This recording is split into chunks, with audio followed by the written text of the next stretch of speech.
Hai guys, so sesuai dengan title videonya, aku bakal nge-spill gimana cara aku dapat kerjaan remote tanpa pengalaman. Dan di sini juga aku bakal bahas action plan apa yang kamu bisa lakukan di akhir video. So, buat yang belum kenal, nama aku Angel dan aku udah kerja remote selama 3 tahun. Aku kerja di berbagai startup di Europe, aku sempat kerja di startup di Jerman, Swiss, dan pernah juga di MNC di Canada. Dan buat yang udah nonton video-video sebelumnya atau udah kenal aku, welcome back. Thanks for sticking with me and let's get right into it. Jadi, gimana sih cara aku mulai? Mungkin di video ini aku breakdown sedikit tentang background aku, apa yang aku lakukan saat proses aplikasi, dan yang terakhir, as I mentioned before, itu roadmap-nya apa yang harus dilakukan.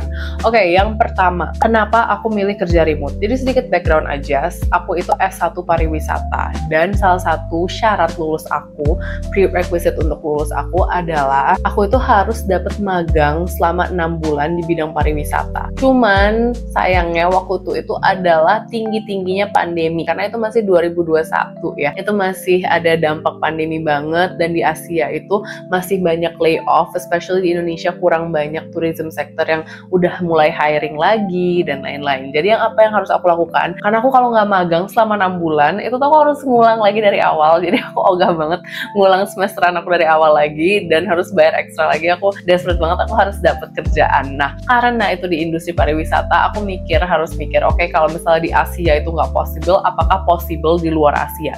Ya udah, aku coba-coba cantik aja apply ya, aku modal nekat aja apply. Terus aku dapat opportunity untuk magang di salah satu startup di Korea, walaupun masih di Asia ya. Terus yang kedua itu aku dapat opportunity buat magang di startup di Jerman. Nah, aku endingnya ngambil yang Jerman. Kenapa? Karena yang Korea waktu itu masih unpaid internship dan aku pengennya paid, karena tahulah, karena kita itu, aku waktu itu masih anak kuliahan, magang, belum ada income. Nah, udah kayak gitu, gimana sih proses aku dapat kerjaan atau dapat internship itu? Nah, yang pertama itu saat pembuatan CV ya teman-teman, aku tuh emphasize banget kalau aku udah ada pengalaman organisasi, karena aku basically belum pernah internship ya. Aku tuh belum pernah internship yang sampai berbulan-bulan dan bisa ditaruh di dalam CV aku. Tapi yang aku punya itu adalah pengalaman organisasi, karena aku tuh sempat ikut sekitar 4 organisasi saat kuliah. Jadi aku sempat jadi ambassador, terus aku sempat juga jadi student council ya, aku di bagian student council, student welfare, dan juga ada 2 organisasi lain yang aku cantumkan. Nah, dari sana itu otomatis aku ngebuat atau ngebangun banyak soft skills, dan ada juga project-project yang bisa aku include di dalam CV tersebut. Dan aku tuh nggak pengen CV aku terlihat kayak zonk atau kosong banget dan blank. Jadi aku tambahin as much as possible experience aku itu apa, dan aku masukin ke sana. Terus udah kayak gitu, aku mulai apply.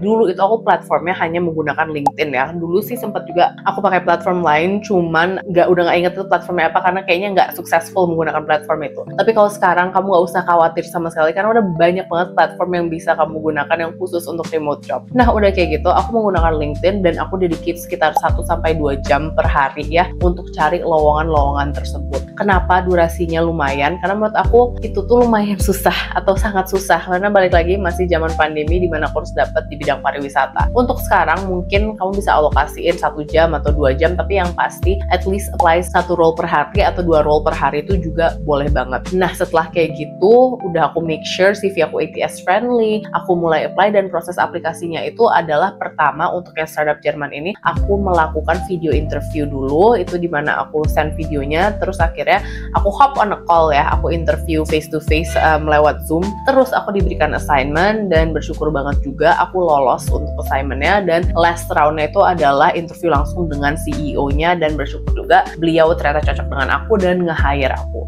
Setelah itu aku magang sama 6 bulan, sertifikasi aku itu kalau nggak salah masih butuh 6 bulan atau beberapa bulan lagi untuk keluar, jadi masih lumayan lama, dan aku udah di offer oleh perusahaan yang sama untuk lowongan full time. Tapi karena waktu itu aku nggak tahu ya aku bakal di offer full time atau enggak, dan aku juga butuh kerjaan, aku nyari-nyari sendiri dan aku dapat offer di perusahaan di Canada. Terus aku itu sempat nyobain keduanya juga, dan biar tahu aku suka yang mana, apakah aku suka like more towards startup life atau apakah aku lebih nyaman di dunia korporat. Tapi ternyata aku lebih nyaman di dunia startup, dan abis itu aku mendapatkan posisi full time sebagai content writer dan social media assistant sebelum aku naik lagi ke head of social media. Setelah aku udah lumayan lama di perusahaan tersebut, aku akhirnya keluar dan aku dapat offer juga untuk AI startup di Switzerland. Aku coba di sana juga karena aku suka banget dengan topik AI tersebut.